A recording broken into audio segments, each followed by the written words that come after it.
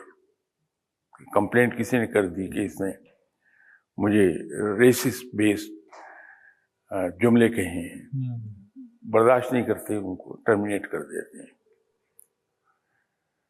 انہیں معلوم ہوگا کیونکہ یہ فرما رہی تھیں یوکے میں رہتی رہی ہیں, اس خاتون منسٹر کا نام جو آل آف اے سڈن نکال دی گئی تھی جاب سے, ٹونی بلیئر کا زمانہ تھا.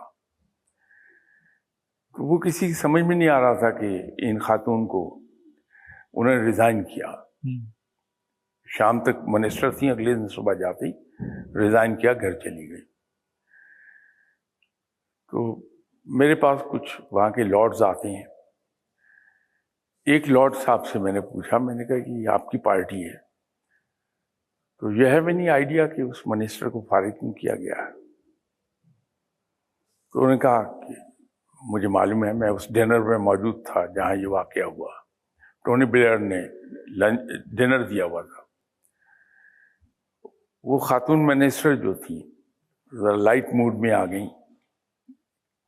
انہوں نے ایک جوک سنا دیا اور جوک بیس تھا ریسزم پر.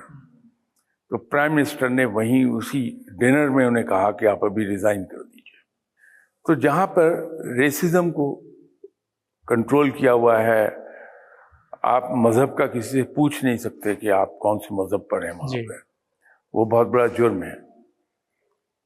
انہوں نے تو ایسے سخت ہتھ کنڈے استعمال کیے ہیں اور انہوں نے ریسزم پر اور ریلیجن پر یوں قابو پایا کہ کوئی کسی کو کچھ کہہ نہیں پائے.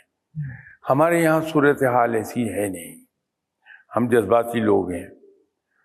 تو ابھی آپ چاہیں تو میری تکہ بوٹی 2 منٹ میں ہو جائے گی. آپ کو صرف کھڑے ہو کے کہنا کہ انہوں نے حرمت کے خلاف قرآن کی حرمت یا آپ صلی اللہ علیہ وسلم کی حرمت کے بارے میں گستاخی کی ہے. 15 منٹ کے بعد میں دنیا میں نہیں ہوں گا. تو ہمیں سختی استعمال کرنی پڑے گی کہ غیر مسلم, دین ہمارا بڑا کلیئر ہے اس معاملے میں. وہ تمام غیر مسلم جو ایک اسلامی مملکت میں رہتے ہیں وہ تو بڑے فائدے میں ہیں. انہوں نے صرف آپ کو ٹیکس دینا ہے. اگر وہ ادا کر رہے ہیں تو پھر ان کی جان مال, ان کی عبادت گاہیں, ان سب کی ذمہ داری ہمارے اوپر ہے ان کو حفاظت کرنا. ان کی وہ نہیں کریں گے, ہم ان کی جان کی حفاظت کریں گے. مسلمان ہی ان کی عبادت گاہوں کی حفاظت کریں گے. ہاں صرف ان کو ایک اجازت نہیں ہوگی اسلامی مملکت میں, وہ ہے کہ اپنے مذہب کا پرچار نہیں کر پائیں گے, وہ ایک پابندی ہے. other than that مسلمانوں سے زیادہ فائدے میں رہتی ہیں. تو دین تو یہ کہتا ہے. دوسرا سوال شاہ صاحب یہ تھا کہ جو پابندیاں لگ رہی ہیں مختلف یہ جو آرگنائزیشنز پہ, ملٹی نیشنلز پہ آج کل فلسطین کے مسئلے کی وجہ سے, وہ اس کو کیسے ٹیکل کرنا چاہیے؟ کیا یہ ٹھیک ہے پابندیاں لگانی, یہ بائیکاٹس کرنے؟ نہیں, اس میں ایک حد تک صحیح ہے کہ وہ ادارے وہ اونڈ بائی جیوز جی خود یہاں کام کر رہے ہیں تو آپ ضرور بائیکاٹ کر دیجیے ان کا. لیکن بہت سی ادارے ایسے ہیں جن کے فرنچائز ہے پاکستانیوں کے پاس. جی جی, زیادہ تر تو ایسے ہی ہیں ویسے جن کی فرنچائزیز ہیں پاکستان میں. اب بائیکاٹ کر کے تو ہم اپنے بھائیوں کا نقصان کر رہے ہیں کہ رائلٹی انہوں نے پے کرنی ہی کرنی ہے. جی جی, جو اینول فی ہے, لائسنس اگر انڈر لائسنس کام کر رہے ہیں,